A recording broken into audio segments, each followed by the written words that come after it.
Assalamualaikum warahmatullahi wabarakatuh. Alhamdulillahilladzi amarana bittaqwa wa wassa wa akhata bikulli syai'in ilma. Asyhadu an la ilaha illallah wahdahu la syarikalah wa asyhadu anna Muhammadan abduhu wa rasuluh syahadatan adqa. Allahumma salli wa sallim ala sayyidina Muhammadil Mustafa wa ala alihi wa sahbihi man nabi jami'il huquqil qada. Pemirsa Kompas TV yang terhormat, para rasul dan pengikut-pengikut mereka itu ditugaskan berdasarkan firman-firman Tuhan. Kaitannya dengan tugas para rasul dan pengikut-pengikut mereka itu ada 3. Yang pertama, tugas rasul itu untuk menjelaskan yang disebut amar ma'ruf nahi mungkar. Jadi mengajarkan kepada kita untuk mengajak kepada kebaikan dan mencegah kepada keburukan. Yang kedua, para rasul itu bertugas untuk menjelaskan tentang halal dan haram. Jadi menjelaskan tentang ajaran-ajaran yang ada dalam syariat. Yang ketiga, dan ini yang sering kali dilupakan oleh masyarakat dan termasuk kita semua. Orang terpelajar juga sering kali melupakan ini. Tugas Rasul itu adalah untuk membebaskan manusia dari belenggu yang menindih mereka. Pemirsa Kompas TV yang terhormat, itulah sebabnya para umat beragama dalam kaitannya dengan bagaimana mengikuti, melanjutkan misi kerasulan. Dakwah misalnya tidak boleh dipandang selesai setelah disampaikan di mimbar-mimbar masjid atau di rumah-rumah ibadah.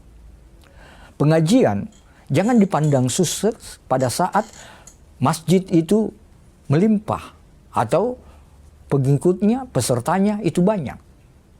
Jangan kita menganggap bahwa urusan agama itu sudah bagus ketika misalnya musabaqah tilawatil Quran itu sudah dilaksanakan mulai dari tingkat paling rendah sampai tingkat paling tinggi dan menghabiskan biaya miliaran rupiah.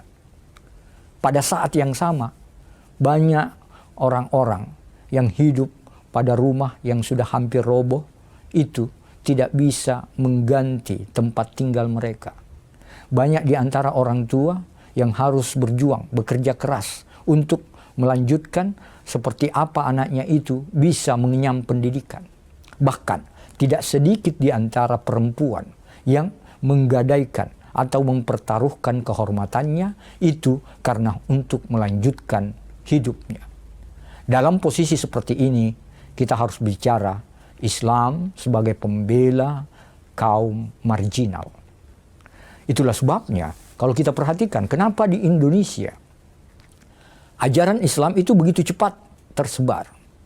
Oleh para pengamat sejarah menyebut bahwa Islam bukan dipandang sebagai agama baru saja, tetapi Islam sebagai agama yang membawa liberating force, kekuatan pembebas umat manusia. Dulu Islam datang melalui wilayah-wilayah pesisir, pantai. Itu dibawa oleh para pedagang. Itu mengajarkan tentang seperti apa manusia tidak boleh dibedakan. Dia sama, egaliter. Jadi Islam mengajarkan pesan-pesan egalitarianisme. Manusia sama dalam pandangan. Semuanya tidak boleh kita bedakan. Itulah sebabnya kenapa para orang-orang feodal, kemudian raja-raja yang memeras keringat rakyatnya untuk memenuhi kebutuhannya melalui kerja keras rakyatnya, itu justru ditinggalkan ketika Islam mengajarkan ajaran tentang persamaan tadi. Pemirsa Kompas TV yang terhormat, lebih jauh mari kita lihat. Ibrahim alaihissalam itu ditindas oleh Namrud. Musa alaihissalam itu ditindas oleh Fir'aun. Nuh alaihissalam itu diejek oleh kaumnya dengan ungkapan arasiluna, bahwa tidak lain dari rakyat yang kamu temani itu adalah gembel-gembel di antara kami. Muhammad SAW itu ketika di Mekah, sahabatnya hanya 25 orang yang masuk kategori kaya dan bangsawan. Semuanya, bahkan orang-orang yang pertama kali memeluk Islam itu kaitannya dengan mereka yang masuk kategori orang yang miskin, yang orang lain sebut sebagai kalangan gembel. Tetapi dalam kaitannya dengan pesan-pesan Muhammad SAW, senantiasa akrab dengan orang-orang yang kita sebut dengan kaum marginal. Mereka yang tertindas, mereka yang senantiasa jauh dari sikap keadilan. Bahkan Nabi SAW justru berpesan, taatlah kamu kepada ulama selama ulama itu tidak memperturutkan hawa nafsunya. Para sahabat bertanya, adakah ulama yang memperturutkan hawa nafsunya? Atau ulama seperti mana yang masuk kategori memperturutkan hawa nafsunya? Rasul menjawab, ulama yang hanya mengetuk pintu istana tapi abai terhadap kaum miskin dan orang-orang fakir. Itu adalah orang yang memperturutkan hawa nafsunya. Pemirsa Kompas TV yang terhormat. Karenanya, dalam kaitannya dengan bagaimana Islam menjadi ajaran yang dapat membela kaum marginal, kelompok marginal dalam perspektif fikih sosial kita. Maka kita akan lihat seperti mana ajaran-ajaran Islam itu menuntun kita. Dalam kaitan seperti tadi, kita akan lihat bagaimana Quran itu memberikan istilah kepada mereka yang masuk kategori marginal atau kaum orang-orang terpinggirkan. Itu Quran menyebutnya sebagai kalangan mustada'afin.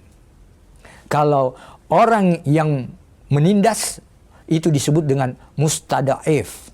Orang yang ditindas, orang yang tidak dibuat berdaya, orang yang dilemahkan, orang yang dibuat sengsara, itu disebut dengan mustada'af.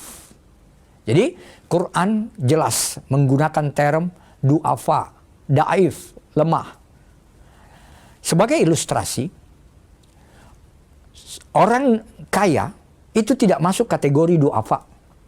Tetapi dalam kelompok mustada'afin boleh jadi ada orang kaya di dalamnya. Kenapa? Karena dia dilemahkan oleh sistem, dia dilemahkan oleh kebijakan politik. Jadi mustada'afin adalah orang yang lemah, baik dilemahkan oleh sistem ataupun dia memang lemah karena dirinya memang lemah. Itu masuk kategori mustada'afin. Kita sebut sebagai kalangan marginal. Pemirsa Kompas TV yang terhormat, karena itu kita perhatikan seperti apa ajaran Islam melihat dan memberi tuntunan keberpihakan ajaran Islam kepada kaum mustada'afin, kepada mereka yang masuk kategori kelompok marginal. Ya, nanti pemirsa Kompas TV yang terhormat, kita lanjutkan setelah pesan berikut ini.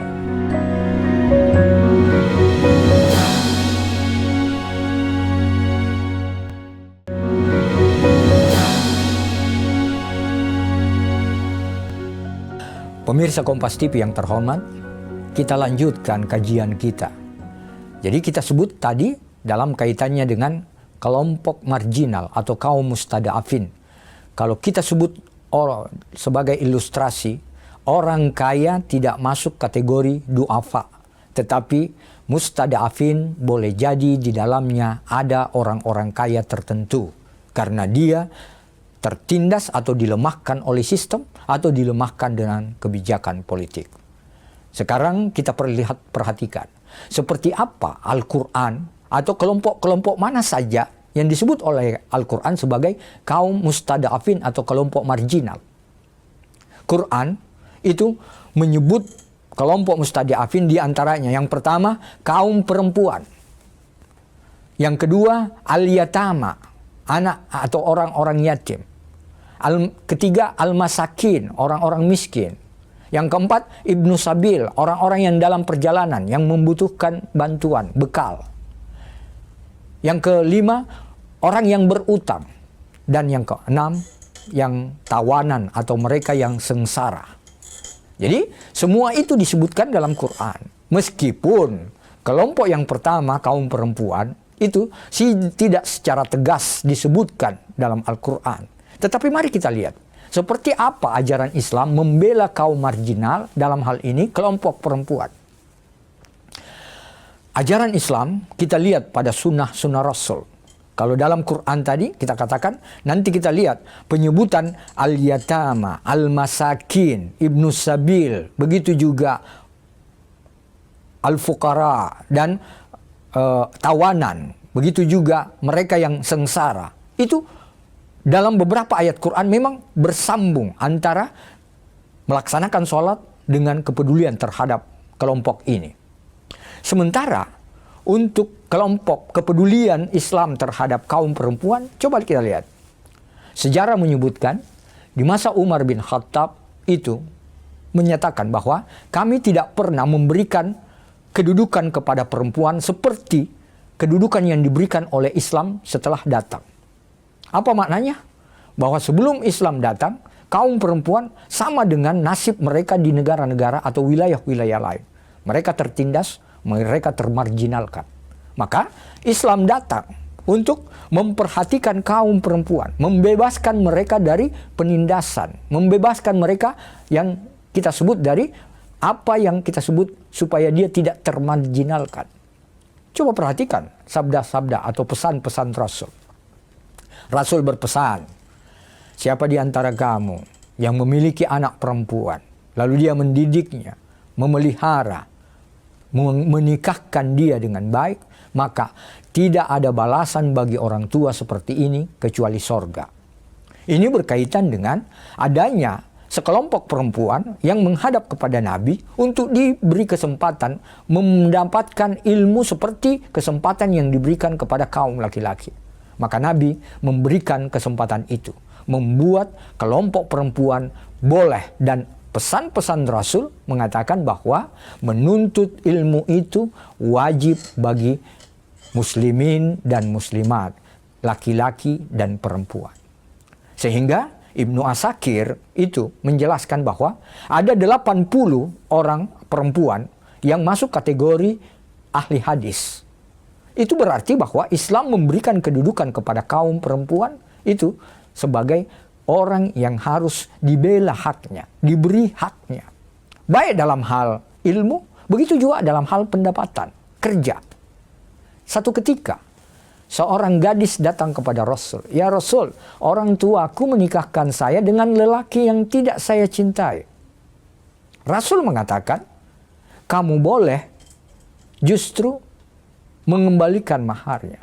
Atau nikahlah kamu dengan laki-laki yang kamu cintai. Tapi betapa kagetnya Nabi ketika gadis itu, perempuan itu mengatakan, saya menerima apa yang disebutkan atau dilakukan oleh bapak saya. Saya hanya ingin memberi pelajaran kepada kaum perempuan bahwa mereka berhak atas dirinya untuk tidak senantiasa mengikuti paksaan dari pihak lain.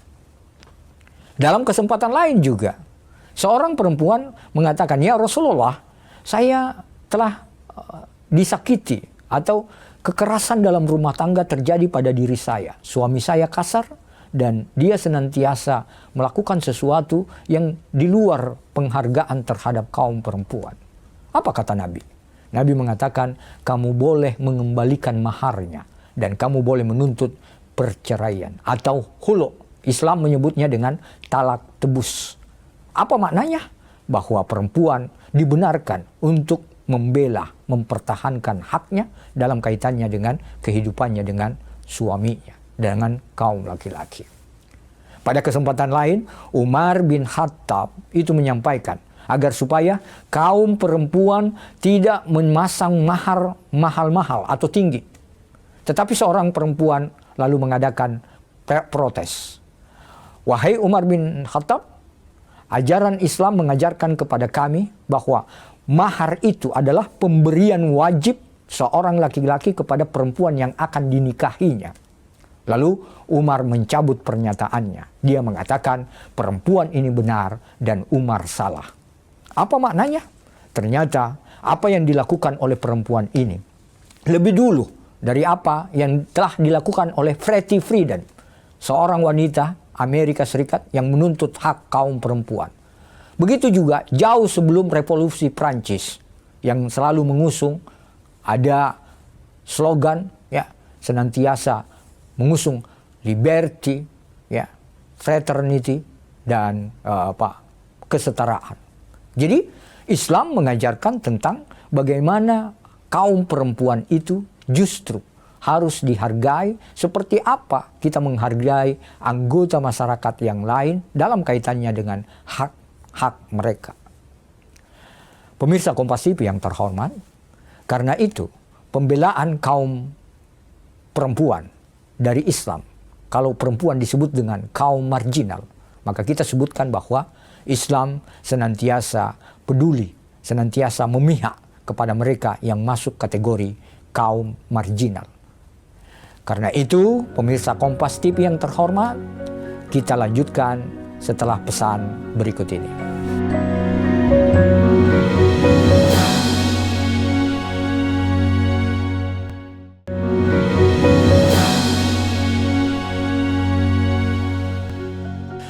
Pemirsa Kompas TV yang terhormat, kita lanjutkan kajian kita dalam kaitannya dengan pembelaan terhadap kaum marginal, perspektif fikih sosial. Jadi kita sebutkan satu tadi adalah kaum perempuan. Sekarang kita sebut yang lain. Al-yatama, al-masakin, fukara, kemudian ibnu sabil, kemudian mereka yang ditawan, mereka yang sengsara. Itu semua masuk kategori orang-orang marginal atau kaum marginal yang dibela oleh Islam. Ayat-ayat Quran tidak kurang dari 6 ayat Al-Quran yang senantiasa menggandengkan antara kewajiban melaksanakan sholat dengan membela kaum marginal atau mereka yang masuk kategori mustada'afin. Coba perhatikan. Di surah Al-Baqarah misalnya, 177, Allah menggandeng di situ. Beriman kepada Allah, hari kemudian malaikat, kitab-kitab, para nabi, itu digandengkan dengan mereka yang senantiasa wa aqamas shalah wa atas zakah, yang senantiasa mendirikan salat dan mengeluarkan zakat. Apa maknanya? Bahwa ternyata Islam peduli dan menjadi pembela kaum fukara, masakin, al-yatama, dan ibnu sabil, semua yang masuk kategori kaum marginal. Sehingga saya sebutkan tadi tidak kurang dari 6 ayat Al-Quran itu senantiasa menggandengkan antara kewajiban sholat, begitu juga zakat berkaitan dengan kepedulian kita terhadap sesama. Pemirsa Kompas TV yang terhormat, karena itu mari kita perhatikan bagaimana bukti bahwa Islam itu senantiasa peduli atau membela kelompok marginal. Mari kita lihat. Sholat yang kita laksanakan, kalau tadi kaitannya dengan bagaimana ayat-ayat Quran itu digandengkan dengan keinginan kita untuk membela orang-orang lemah, coba perhatikan. Di surah Al-Ma'un, ara'aital ladzi yukadzibu biddin, fasalikal ladzi yad'ul yatim wala yahuddu ala ta'amil miskin, fawailul lil musallin. Digandengkan dengan sholat. Jadi apa maknanya? Itu berarti bahwa meskipun orang tertib melaksanakan ibadah ritual, kalau dia tidak santun kepada anak yatim, tidak menganjurkan memberi makan kepada fakir miskin, dia disebut sebagai orang yang mendustakan agama. Kita seringkali lihat, kenapa misalnya orang yang melaksanakan sholat itu diakhiri dengan salam. Kenapa puasa itu diakhiri dengan zakat. Kenapa saudara-saudara kita yang melakukan ibadah haji itu mengakhirinya dengan berkurban? Supaya kita tahu, yang ingin dicapai Islam itu bukan ketakwaan personal, bukan ketakwaan pribadi, bukan ketakwaan perorangan. Tetapi yang ingin dicapai Islam adalah ketakwaan bersama, ketakwaan kolektif, ketakwaan sosial. Jadi, dalam kaitannya dengan pelaksanaan ibadah ritual kita, itu baru kita pandang sempurna kalau kita mengambil hikmah sosial yang ada di dalamnya. Pemirsa Kompas TV yang terhormat, kalau kita di masjid misalnya, seringkali imam mengingatkan kita, luruskan saf. Kesempurnaan saf tergantung pada kesempurnaan sholat tergantung pada kesempurnaan saf. Isi saf yang kosong. Islam berpesan bukan saf kosong saja yang harus diisi, Tapi Islam mengatakan, isi perut saudara-saudaramu yang kosong. Beri makan kepada mereka yang tidak punya makan. Kalau Islam mengatakan, pakai pakaianmu yang bersih ke masjid. Tidak berhenti di situ. Islam kemudian berpesan, beri pakaian kepada saudara-saudaramu yang kedinginan. Beri pakaian kepada mereka yang tidak punya pakaian. Jangan berpikir masuk surga sendiri. Jadi Islam sangat membela dan peduli kepada kaum marginal, kaum mustadafin. Sehingga ajaran-ajaran Islam seringkali kita katakan bahwa titik tekannya adalah bagaimana dia mendatangkan kemaslahatan dalam kehidupan sosial. Pemirsa Kompas TV yang terhormat. Makanya dalam kaitannya dengan seperti apa kelompok-kelompok marginal itu dibela oleh Islam, kita banyak lihat riwayat sejarah. Ya.